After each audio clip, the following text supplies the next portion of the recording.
Bonjour, ça va, vous allez bien? Alhamdoulilah.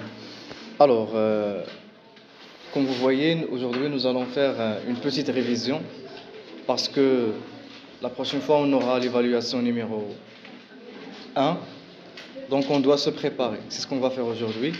Donc cette séance sera consacrée à une petite révision, un rappel des notions qu'on a vues précédemment et qui concernent quel module? Quel est le module qu'on a étudié? Oui? Textuel, la typologie textuelle ou bien les types de textes. Donc comme j'ai dit, nous allons revisiter les concepts que nous avons étudiés afin de nous préparer pour l'évaluation tout simplement. Alors prenez vos cahiers de leçons et on va commencer la première leçon qu'on a faite. Alors déjà, on a étudié combien de types de textes? 4. Et le premier c'est texte descriptif. On a étudié quel texte?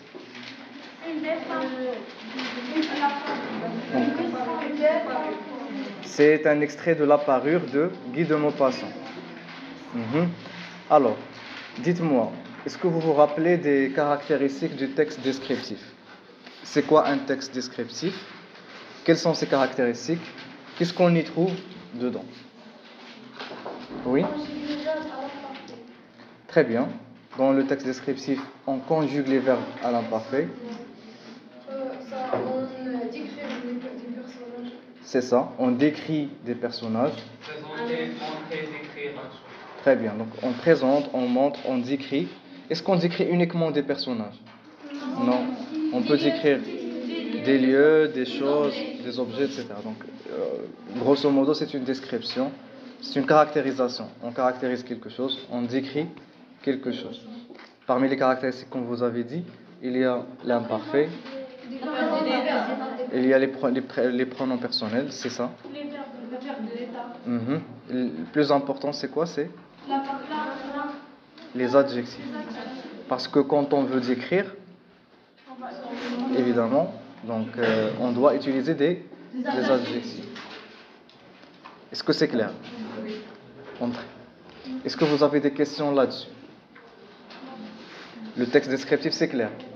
Tout le monde? Bien. Après l'activité de lecture, on a fait une activité de langue.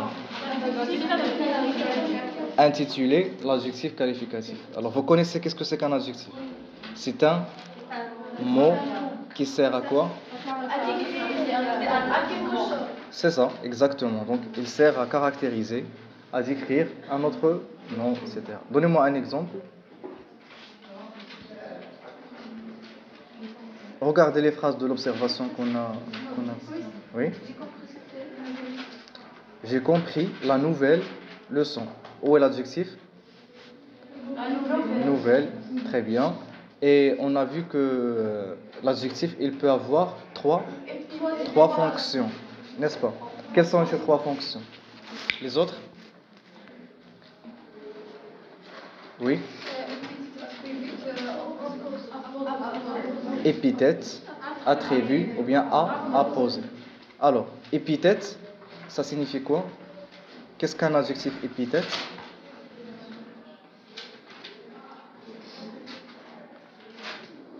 Alors, je vais reformuler la question. Quelle est la différence entre les 3 fonctions? Oui? L'adjectif épithète est séparé. L'adjectif épithète est à côté de nom qui qualifie.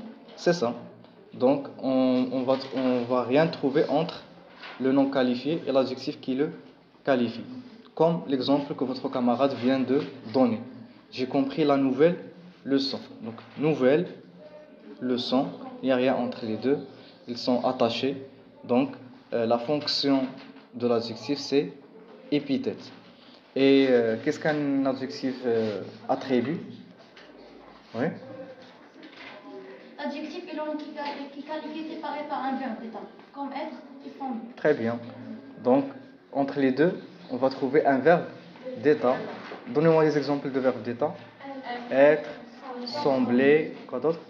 paraître, avoir l'air, etc. Donc on peut, si vous n'êtes pas sûr si un verbe est un verbe d'état, essayez de le remplacer par le verbe être. Car on peut dire que tous les verbes d'état sont des synonymes du verbe être. Donc, il est fatigué. Si on trouve par exemple, il semble fatigué, si on n'est pas sûr si le verbe est un verbe d'état, je vais le remplacer par le verbe être. Si la phrase garde le sens, ça veut dire que c'est un verbe d'état. Si il perd le sens complètement, il devient incompréhensible, il n'y a pas de sens, incorrect, donc ce n'est pas un verbe d'état. Par exemple, il est fatigué, il semble fatigué, je remplace sembler avec être, il est fatigué, donc la phrase garde le sens, c'est un verbe d'état. Tu parais triste. Je ne suis pas sûr s'il est un verbe d'état, donc je remplace par le verbe être. Tu es triste. Donc la phrase garde le sens, ça veut dire que c'est un verbe d'état. Paraître, c'est un verbe d'état. Il a l'air triste. Avoir l'air, c'est un verbe, on peut dire que c'est un verbe d'état. Est-ce que c'est clair? Donc si vous n'êtes pas sûr, qu'est-ce que vous allez faire? Vous allez juste remplacer le verbe avec le verbe être. Et vous allez connaître s'il s'agit d'un verbe d'état ou non. Qu'est-ce qu'on avait encore dans cette leçon des adjectifs? Apposer. Alors, qu'est-ce qu'un adjectif apposé? Il est séparé par une virgule. Donnez-moi l'exemple qu'on a vu. Oui? Surprise et semi-appuyé. Surpris. C'est ça. Donc, elle est séparée par une virgule, tout simplement. Et souvent, on le trouve au début de la phrase. Est-ce que c'est clair? Bien. On sait que l'adjectif, c'est un nom qui s'accorde. C'est un mot, pardon, il est variable. C'est un mot qui s'accorde avec le nom qu'il caractérise. S'il caractérise un nom féminin, on doit l'accorder au féminin. Si il caractérise un nom pluriel, on l'accorde.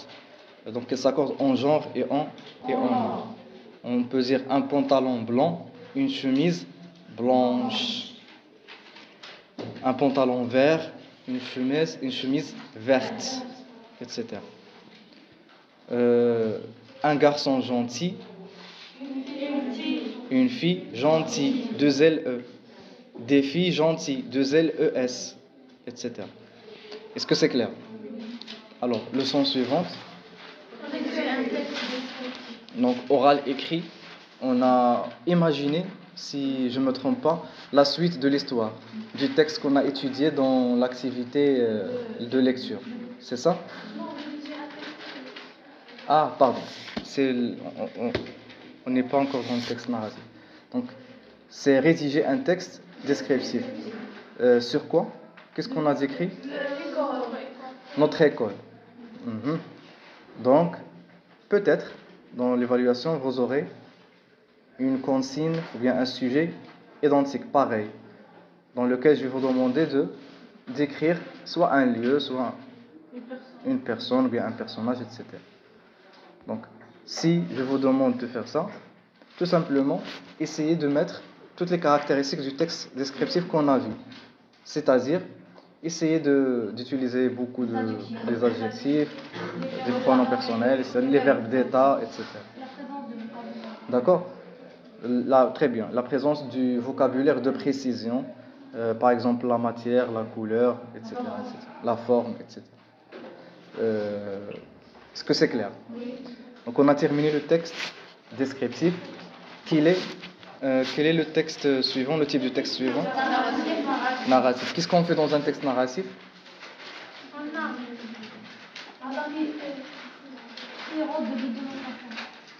On narre.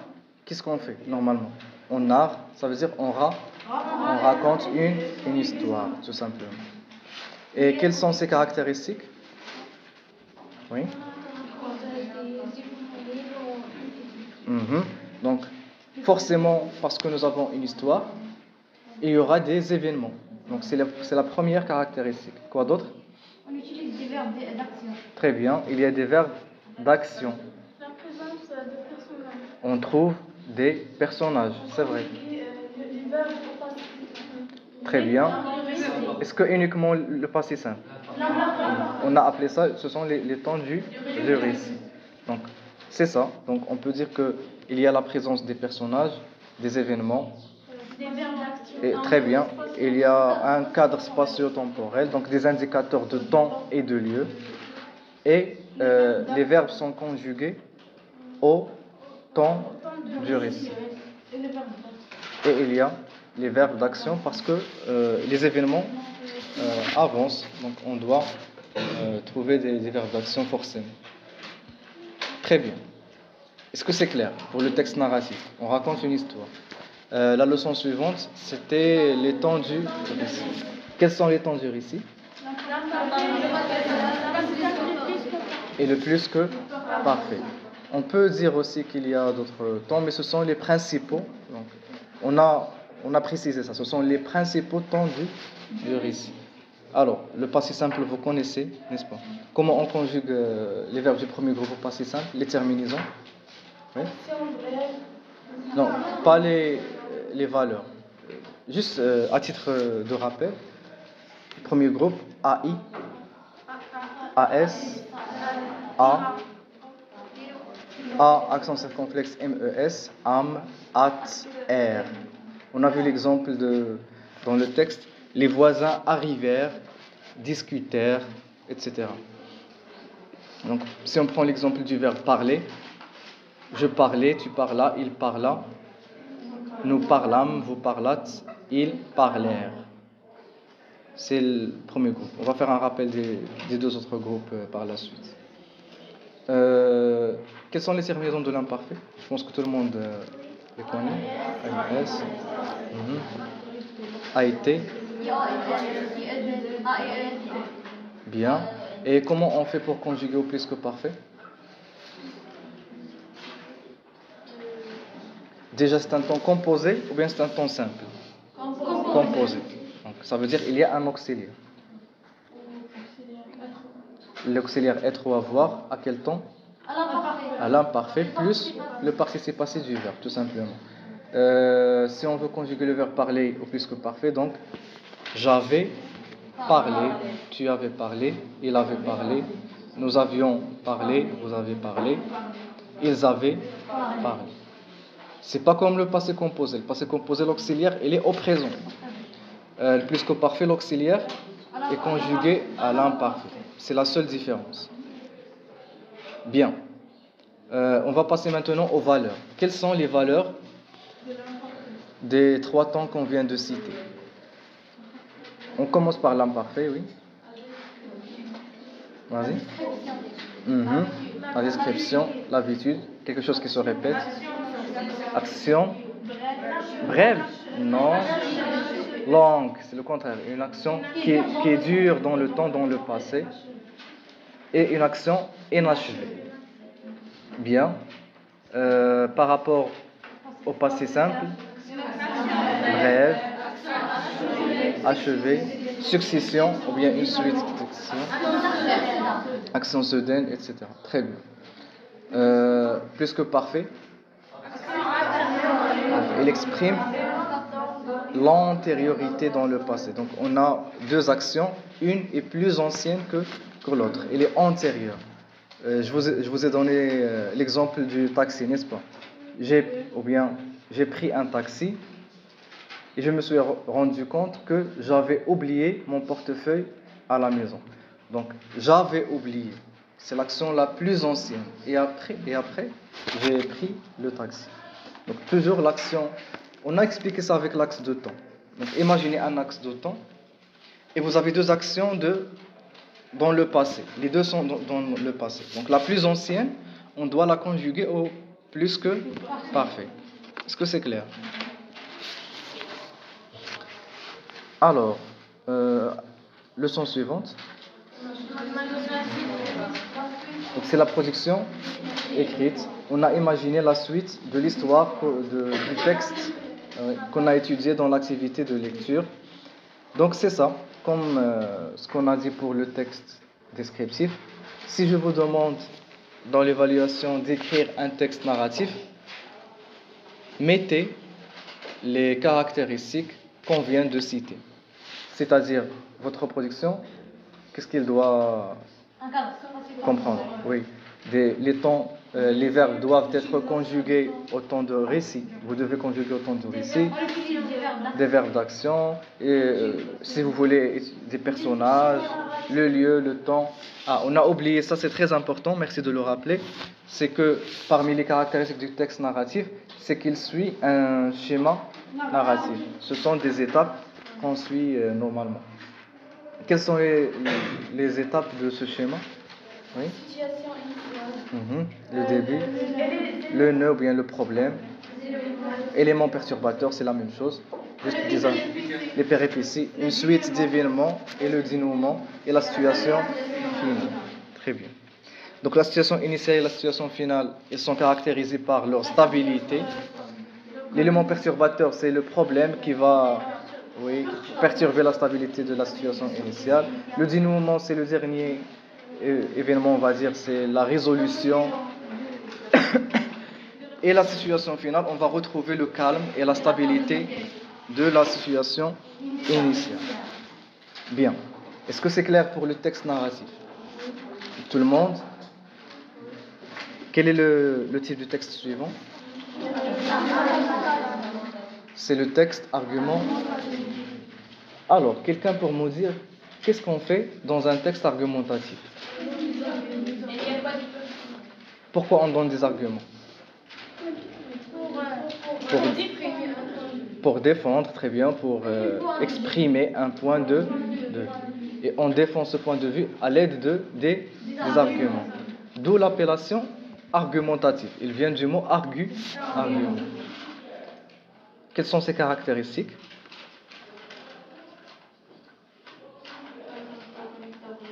Oui. On trouve des connecteurs logiques. On trouve des arguments. Les verbes sont conjugués à quel temps? Au présent. Il n'y a pas de personnage. Pas toujours, mais on peut considérer ça comme une... Oui? Pour convaincre. Donc, en fait, le texte argumentatif, c'est un texte dans lequel on essaie de convaincre, de défendre un point de vue, une thèse, une idée tout simplement, à l'aide d'arguments. Et les arguments, ils doivent être illustrés par des exemples. Donc des arguments et des exemples. Parmi ces caractéristiques, on peut dire qu'on ne trouve pas souvent des personnages. Les verbes sont conjugués au présent. On trouve une thèse ou bien une idée. On trouve des arguments. Et comme vous avez dit tout à l'heure, on trouve des connecteurs logiques. Alors, quel est le rôle des connecteurs logiques? On a dit ça la dernière fois. Oui? Répète. Très bien, pour une bonne structure du texte. Donc, elle structure, elle organise le texte. Quelle est la deuxième fonction? Oui? Donc, il renforce les arguments. Donc, avec des connecteurs logiques, les arguments, ils sont plus convaincants que sans ces connecteurs-là. Est-ce que c'est clair? Tout le monde? Mohamed, c'est clair? Les autres? Alors, passons maintenant à la leçon suivante.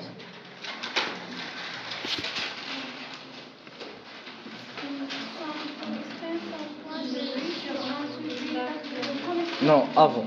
Avant, il y avait l'activité de langue. Les connecteurs logiques. Alors, qu'est-ce qu'un connecteur logique? Ce sont des mots, bien des expressions, des groupes de mots qui servent à lier des arguments, structurer le texte, etc. C'est vrai, ils sont classés en différentes catégories. Donnez-moi des exemples de catégories de connecteurs logiques. D'opposition, d'addition,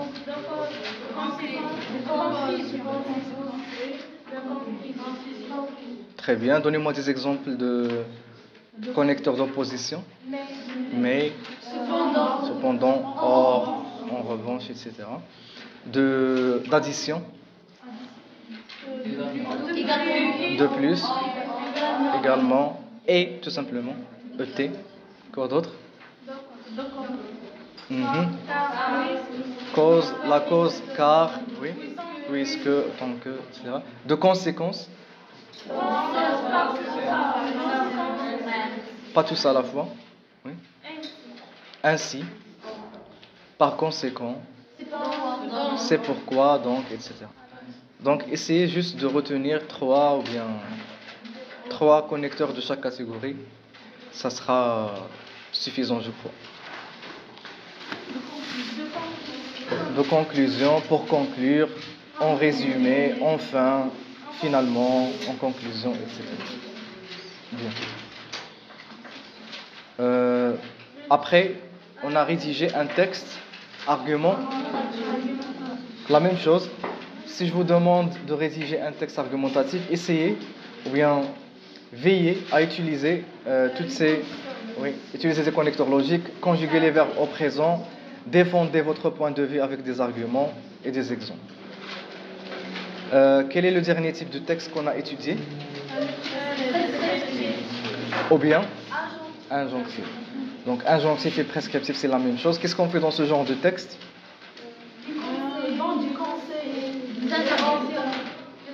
Très bien. Donc on donne des conseils, des indications, des obligations, des interdictions, etc. On a étudié quel texte dans ce genre? Docteur Knock. Dans ce texte, il y avait le docteur qui donne des conseils à sa patiente. Alors, quelles sont les caractéristiques de ce type de texte?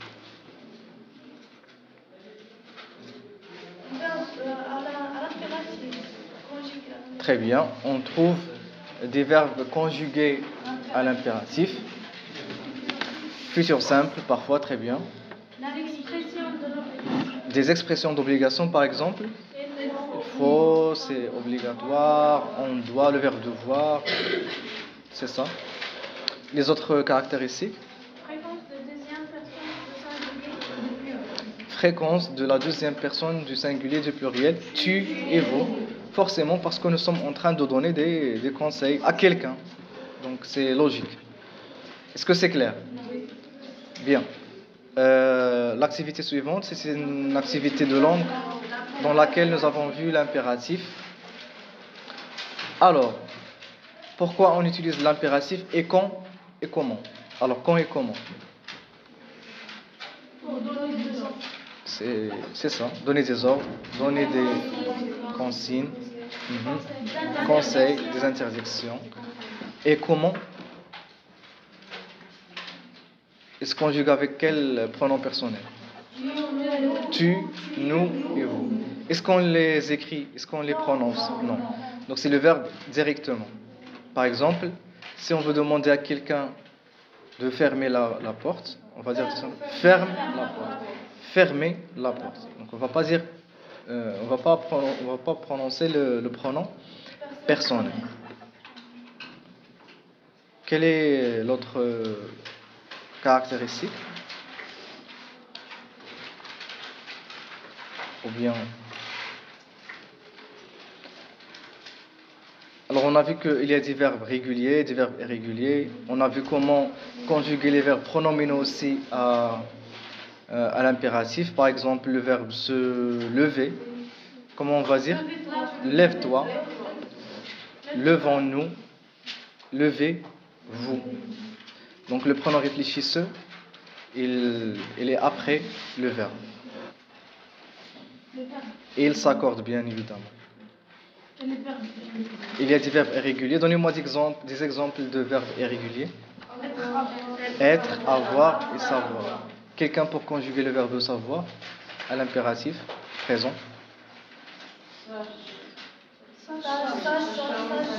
Sache, sachant, sachez. Le verbe être. Par exemple, soyez calme, soyez prudent, sois gentil, etc. Et avoir, ayant aimé. Est-ce que c'est clair? Bien. Après, qu'est-ce qu'on a vu?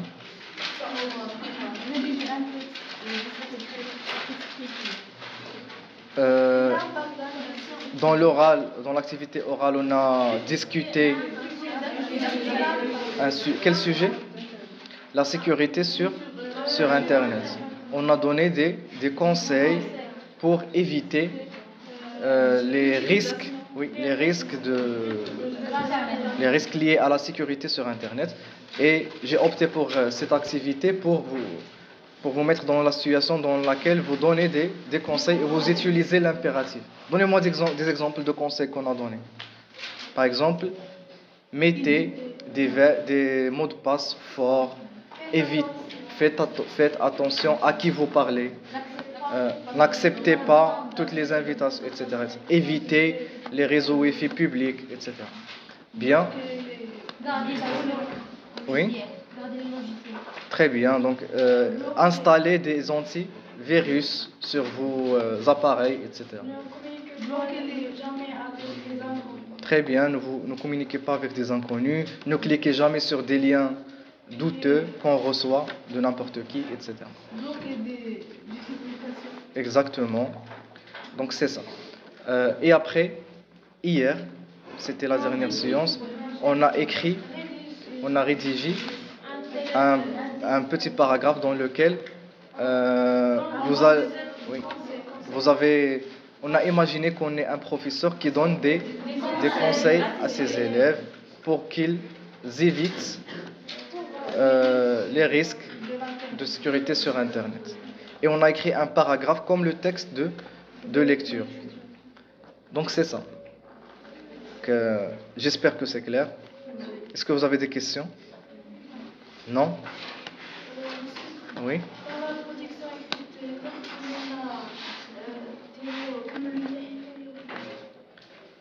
Non, pas vraiment. Donc c'est